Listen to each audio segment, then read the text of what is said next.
오늘 읽어주신 하나님의 말씀은 갈라디아서 2장 20절 한 절만 되겠습니다. 그래서 우리가 천천히 잘 뜻을 생각하면서 합독하기로 하겠습니다. 시작. 내가 그리스도와 함께 십자가에 못 박혔나니 그런즉 이제는 내가 사는 것이 아니요 오직 내 안에 그리스도께서 사시는 것이라.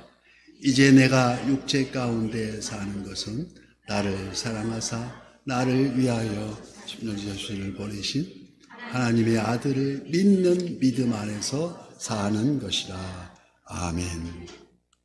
오늘이 이제 제목이 옛사람을 이기는 법. 어떻게 옛사람을 이길 수 있는가? 지난주 시간에는 우리가 첫 번째 우리의 적 사탄 마귀를 어떻게 해야 그 공격에서 이길 수 있나? 오늘 우리 내면에서의 공격에는 옛 본성, 옛사람에 대해서 묵상하고자 합니다. 그래서 외부로부터의 수시로 공격해 오는 사탄 마귀는 우리가 어떻게 이길 수 있다고 했습니까? 하나님에게 순종했어야. 사탄 마귀의 우리를 엿보는 것은 믿음이 적음을 보시고, 그건 바로 그는 하나님을 기쁘시게 하지 못하는 자요, 우리 말씀에 대해서 잘 듣기만 했지 실제로 묵상해 보지도 않고 하루 종일 길을 가면서도 자기 일에만 치우쳐서 하나님 말씀은 제일 뒤로 한 그런 사람을 제일 공격 대상입니다. 그래서 우리가 말씀을 순종하면은 그런즉 너희는 하나님께 복종할지어다. 그런 다음에 마귀를 대적하라. 그리하면 너희를 피하리라고 말씀하십니다. 아주 중요합니다. 그래서 사도 바울은 사탄과 죄에 대항하는 자신의 싸움에 대하여 로마서 7장 19절 말씀입니다. 그런데도 내가 원하는 바는 선을 행하지 아니하고 도리어 원하지 아니하는 악을 행하는도다. 오라 누가 내 죄에 나를 사방에서 건져줄까 하고 화소연도 했습니다. 이와 같이 영적 갈등은 우리가 하나님의 자녀임으로 갖게 되는 두 가지 본성 때문입니다. 하나님 자녀가 될 때는 어떤 본성이 있느냐? 첫 번째 본성이 태어날 때부터 우리가 갖추어진 옛 본성입니다. 우리가 날 때부터 주인이었기 때문에 그거를 영어로는 오리지널 신이라고 합니다. 날 때부터, 태어날 때부터 죄로 잉태해서 죄 중에 살아왔다는 것입니다. 그것을 옛사람이라고 우리는 표결을 합니다. 그래서 두 번째 본성, 이는 우리가 이제까지 계속 배워왔던 거, 우리 주님을 영접하는 자. 아무나 영접하지 않습니다. 오직 주님이 택해서 영접하게 해주신 하나님이 택한 자만이, 택정한 자만이 우리가 하나님의 자녀가 될 수 있다는 것입니다. 영접하는 자, 곧 그 이름을 믿는 자들에게는 하나님의 자녀가 되는 권세를 주셨습니다. 이는 혈통으로나 육종으로나 사람의 뜻으로 나지 아니하고 오직 하나님께로부터 난 자들, 이게 택정한 자들입니다. 그래서 우리가 그 점을 생각할 때 우리가 이 갈라디아서는 아주 굉장히 중요한 이 곡선을 획기적인 이런 시점입니다. 갈라디아서 2장 20절이. 그리고 특별히 이 갈라디아서는 1517년 11월 달에 종교 개혁을 아주 획기적으로 이루었던 마르틴 루터가 이 갈라디아서를 중점으로 자기 본을 잡아서 기본을 잡았다 해서 루터의 책이라고도 합니다. 이 갈라디아서를. 그래서 우리가 항상 그 권세 권능으로 하나님을 아버지라고 부를 수 있는 새 본성, 이걸 거듭남이라 하겠죠. 새로 태어난 사람, 새 사람이 되었을 때, 그래서 볼 때는 육적으로는 우리가 같은 집안에 따라서 제주 고시면 고시의 학렬에 따라서 경주 최씨는 최씨에 따라서 우리가 무슨 육으로 이렇게 태어났지만은 영적으로 거듭났다는 것입니다. 육은 그대로 남아있지만 영적으로 다시 태어나서 우리가 새 사람이 되는. 그래서 그 육의 제일 조상은, 믿음의 조상은 아브라함이죠. 아브라함, 택한 백성 아브라함이죠. 하늘의 별을 보라, 바닷가의 모래알을 보라. 수많은, 셀 수 없는 수많은데 후손이 내 씨에서 날이라는 말이 그게 전부 우리들을 가르치는 얘기입니다. 믿음의 본성. 그래서 에베소 4장 22절 말씀에 너희는 유혹의 욕심을 따라 썩어져가는 구습을 따른 옛사람을 벗어버리고 오직 너희의 심령이 새롭게 되어 하나님을 따라 의와 진리의 거룩함으로 지으심을 받은 새 사람을 입으라고 에베소서 4장 22절 말씀에 나왔습니다. 그래서 우리가 항상 그 본성이 옛사람의 본성, 죄악된 생각과 마음과 행동과 본성과 새로 하나님을 기쁘시게 하는 새로운 새 사람, 거듭난 영이 서로 계속 부딪히는, 이걸 갈등 현상이라고 합니다. 칡나무는 계속 오른쪽으로 막 돌리면서 가고 등나무 거는 계속 왼쪽으로 휘어가니까 둘이 만나면 막 겹치고 또 겹쳐가지고 풀려 해도 풀 수가 없어요. 이게 말씀 외에는 풀 수가 없습니다. 그래서 우리가 갈등 관계를 합니다. 다시 말해서 우리의 옛사람은 끊임없이 죄를 지으려고 하고, 이에 맞서 새 사람은, 새로운 우리 영의 사람은 계속 하나님을 기쁘게 하시기를 원하지만은, 그래서 어느 누구나 정도의 차이는 있겠으나 이 갈등은 끊임없이 일어나고, 우리가 광야 같은 우리 세태를 달려가면서도 인생은 너는 무엇을 찾으러 왔느냐고 자꾸 되물어서 우리는 매일 눈을 뜨면 주님의 임재, 성령님과 동행하여야 된다는 것을 우리는 알면서도 그렇게 못하는 것이 너무도 많다는 것입니다. 그래서 본 교제의 풍요로운 삶이라는 그 교제, 거기서 우리 배우는데 그 교제를 부제가 당신 안에 있는 예수님의 생명입니다. 그게 정답이거든요. 하나님께서는 예수 그리스도 자신의 생명과 본성을 우리에게 주셨다는 것입니다. 그래서 우리 안에 있는 그분의 생명이 갈보리 십자가, 예수 그리스도의 보혈, 그 공로로 우리 옛사람의 죄악된 본성을 이기게 하는, 아니 이기고도 남게 하는 그러한 우리 믿음을 주셨다는 것입니다. 그래서 새 사람은 결국 무엇입니까? 바로 우리 안에 있는 그리스도의 생명입니다. 그 영적으로 거듭나지 않고는 절대 우리가 새 사람이 될 수 없다는 것입니다. 예를 들어서 당신이 우리가 화를 잘 내는 성격을 갖고 있다고 생각할 때 인내심이 필요하다고 생각이 됩니다. 그때는 이 자체가 우리 안에 이미 오래 참으시는 분의 본성이 있었다는 것을 기억해야 됩니다. 그래서 내가 인내심을 길러야 되겠다는 그 마음이 갖게 된다는 것입니다. 그리고 그 안에 있는 그리스도의 본성이 나타나도록 하나님께 간구하는 것이 기도입니다. 우리가 그렇게 되기를 원하는 것이고, 또 누군가가 미워지고 사랑하기가 매우 힘들 때 그 사람도 우리 그리스도께서 사랑하시는다는 것을 기억해야 된다는 것입니다. 그리스도의 사랑이 그 사람에게도 나타나기를 거꾸로 우리는 중보해야 돼서 하나님께 간구해야 된다는 것입니다. 그래서 결국 오늘의 본문, 내가 그리스도와 함께 십자가에 못 박혔나니 그런즉 이제는 내가 사는 것이 아니요 오직 내 안에 그리스도께서 사시는 것이라. 이제 내가 육체 가운데 사는 것은 나를 사랑하사 나를 위하여 자기 자신을 버리신 하나님의 아들을 믿는 믿음 안에서 사는 것이라. 이 쉽고도 굉장히 어렵습니다. 이게 뜻은 쉽게 보이지만은 내면적으로 하나하나 살펴볼 때 굉장히 기본적인 꼭 알아야 될 사항이 너무도 많습니다. 그래서 저 자신도 돌아보면서 IMF 당시 전에까지는 중견 무역회사에 다니면서 그 탄탄한 재정에 항상 수출탑도 타고 그랬었는데, 그런 기업이 설마에게 이런 IMF에 치우쳐서 휩쓸려서 부도가 이런 번아웃이 될 줄은 전혀 예상치도 못했는데, 바로 십자가를 뒷전에 둘 때, 그때는 토요일도 없이 주일날도 일이 있으면 나가서 일을 하고 밤낮으로 이 회사가 발전되면 나도 발전할 것이라는 생각이 있었는데 IMF 때 하루아침에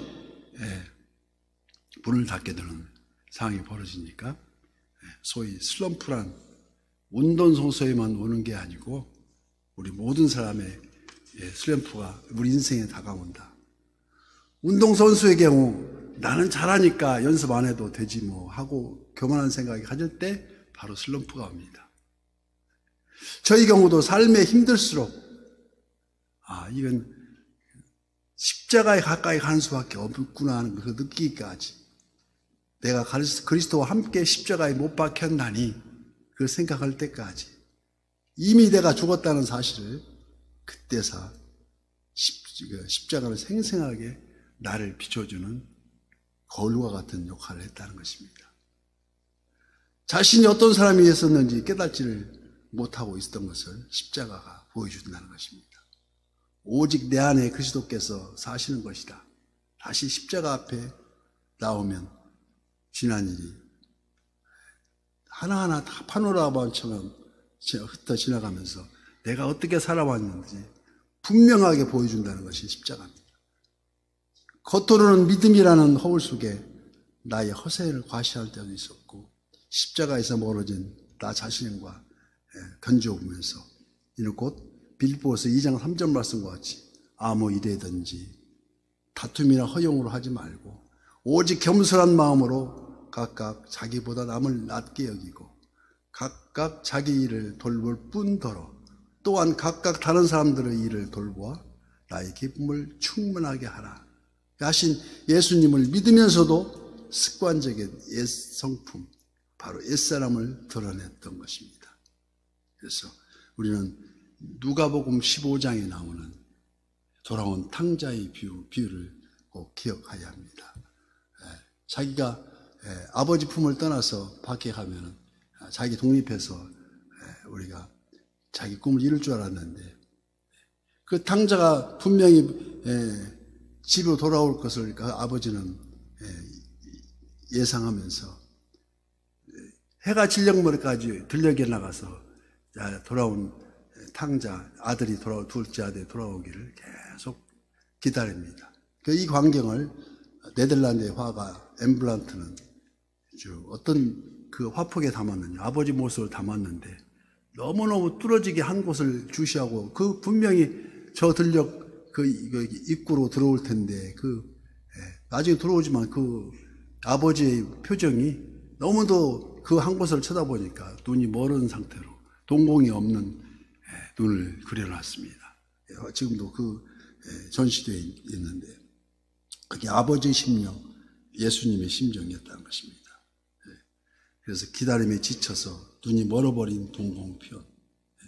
비록 아무리 자식이 속을 썩인다 해도 그 자식은 끝까지 자식입니다. 육의 자식들도. 한 번 자식은 영원한 자식인데 항상 안타까운 마음으로 그 자식을 위해서 이와 같이 성령도 우리의 연약함을 도우시나니 우리가 마땅히 기도할 바를 알지 못하나 오직 성령이 말할 수 없는 탄식으로 우리를 위하여 친히 간구하고 계심을, 지금도 간구하고 계심을 우리는 되돌아보며 이제까지 스쳐 지나온 길을 바라보면 우리가 바닷가 모리알 같이 백사장에 찍힌 아스라에 찍힌 주님과 나와의 걸어왔던 그 길을 두 사람이 흔적들이 발자국이 점점 나란히 찍혀 있는 것을 바라볼 수 있습니다.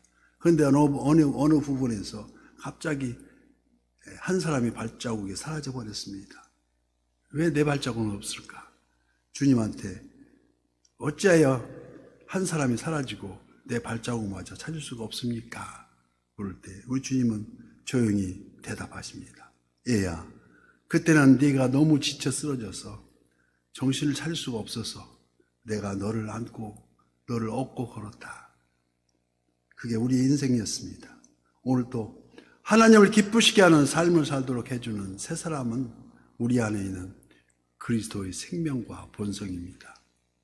그래서 우리가 예수를 믿는다는 말은 바로 내가 죄인인 것과 죄인인 나를 대신하여 예수님이 십자가에 죽으신 것을 우리가 깨닫고 또 우리의 다시 새 생명을 해서 부활하셨음을 믿는 것이 바로 그 믿음입니다. 이 말은 곧 예수님이 십자가에 죽으셨을 때 나도 같이 십자가에 죽었다는 것을 말합니다. 그러므로 예수를 믿는다는 말은 내가 또 함께 십자가에 못 박혔나니 내가 예수님과 함께 십자가에 죽었고 예수님과 함께 장사되었음을 믿는다는 말입니다.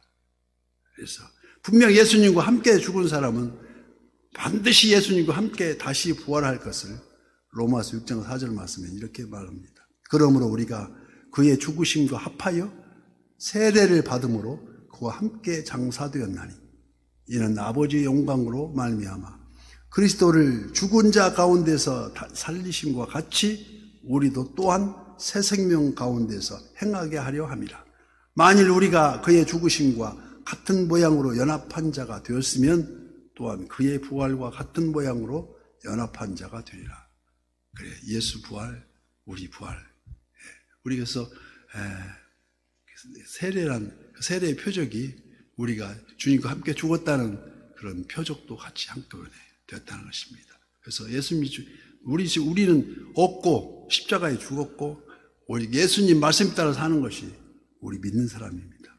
그래서 어떤 사탄 마귀의 유혹에도 절대 흔들리지 않는 그 믿음이 있어야 사탄이 무서워하고 앗뜨고하고 도망갑니다. 그러므로 모든 그리스도인은 예수와 함께 죽었고 그와 함께 장사된 사람입니다. 그리고 주님과 함께 죽은 자는 다시 오실 주님의 재림날 새 몸을 입고 다시 부활할 것을 성경은 말합니다. 이걸 잊지 말고 있어야 되는데 다 잊어먹고 있습니다. 평소에는. 지금 우리가 육신 가운데 사는 것은 내가 사는 것이 아니요 예수님이 내 안에 성령으로 오셔서 주님의 임재 말씀이 육신이 되어 우리 가운데 거하심에 우리가 그의 영광을 보니 아버지의 독생자의 영광이요 은혜와 진리가 충만하더라. 주님의 임재하심이고 주님께 동행하심이 우리가 이것이 바로 믿음으로 사는 것입니다. 하늘의 백성된 성도는 이 세상 가치관으로는 사는 사람이 아니라는 것입니다. 하늘의 가치관으로 사는 자들입니다. 즉 하늘의 가치관으로 사는 성도는 이 세상의 평가가 더 이상 두렵지가 않다는 것입니다. 세상이 나를 실패자로 보든 예수의 미친 사람으로 보든 상관하지 않는 것이 바로 믿음입니다. 성도는 세상이 아무리 나를 미친 자로 보아도 아무리 미친 자가 아니요 아무리 실패자로 보아도 진정 실패자가 아니라 오직 주님 안에서 성공한 자요 참 승리자인 것을 우리는 믿어야 합니다. 아멘입니까? 그래서 우리가 성도가 이 세상의 가치관으로부터 벗어날 때 이 세상은 결코 두렵지가 않다는 것입니다. 즉 죽음이 두렵지가 않다는 거예요. 죽으면 예수님 손잡고 천국 가는 데요. 우리는 어찌면 더 영광스러운 길인데 왜 겁이 납니까? 그래서 우리 주님 잘 믿다가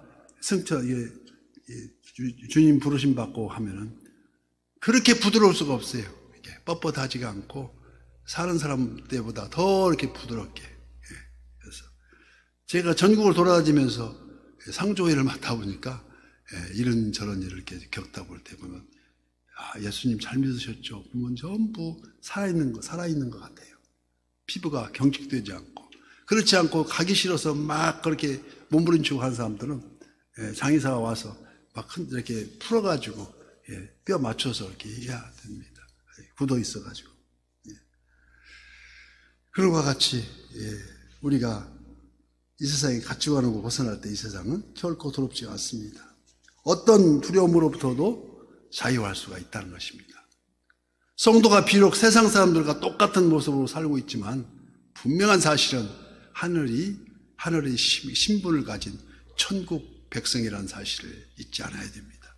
그러므로 우리는 반드시 하늘의 가치관으로 살아야 합니다. 그럼 우리가 어떻게 이 세상 가치관에서 벗어나는, 어떻게 이기며 살 수 있을까요? 주님은 오직 정답은 믿음이라고 말씀하십니다. 요한 1서 5장 4절 말씀에 무릇 하나님께로부터 난 자마다 세상을 이기느니라. 세상을 이기는 승리는 이것이니 우리의 믿음이니라. 하나님께서는 자기 백성들에게 이 믿음을 주셔서 세상에 대하여 죽은 자요 하나님께 대하여는 산 자임을 믿게 하심으로 세상을 이기게 한다는 것을 우리는 믿어야 됩니다. 즉 믿음의 확신이 우리가 세상에 대하여 죽은 자라는 사실을 믿어지게 하는 것입니다. 확신이 없으면 그건 절대 생각할 수가 없으니까 우리가 믿되 확실하게 믿어서 우리가 하나님께서 자기 백성을 이 믿음을 주셔서 세상에 대하여 죽은 자요 하나님에 대해서는 산 자임을 우리가 이기게 하십니다. 그래서 마치 어릴 때에 장난감이 그렇게 소중해 보이는데 크고 나서 보니까 무덤덤해지는 것처럼 믿음이 없을 땐 실패가 두렵고 가난이 두렵고 믿음이 없을 때 죽음이 두려웠었는데 믿음이 내 마음에 가득 차니 세상이 작아 보이고 이는 십자가 넘어 영생이 보이고 하늘의 영광이 보이더라는 것입니다. 오늘도 하늘의 보좌 우편에 서서 우리를 응원하고 계신 주님의 형상을 믿음의 눈으로 바라보면서 성도는 바로 이 믿음의 소유자임을 깨닫고 누가복음 16장 19절 말씀에 성경은 몸이 병들어서 상처투성이인 거지 나사로에게 나옵니다. 피고름을 개들이 핥으면서 동냥조차 할 수 없는 평생 거지로 사는 이 나사로가 가장 복 있는 인생으로 살았다고 말씀합니다. 왜냐고요? 그가 눈을 떴을 때 그런 천국 아브라함의 품에서 깨어났기 때문입니다. 선한 이웃이기를 바라는 그 위로의 하나님, 우리가 주목하는 것은 보이는 것이 아니요 보이지 않는 것은 영원함이라는 것입니다. 그래서 다시 우리가 거듭해야 될 것은 오늘 말씀 갈라디아서 2장 20절 한번 띄워주시겠습니까? 갈라디아서 2장 20절 같이 합독하고 이런 인생이 되기를 바랍니다. 시작. 내가 그리스도와 함께 십자가에 못 박혔나니 그런즉 이제는 내가 사는 것이 아니요 오직 내 안에 그리스도께서 사시는 것이다. 이제 내가 육체 가운데 사는 것은 나를 사랑하사 나를 위하여 자기 자신을 버리신 하나님의 아들을 믿는 믿음 안에서 사는 것이라. 아멘.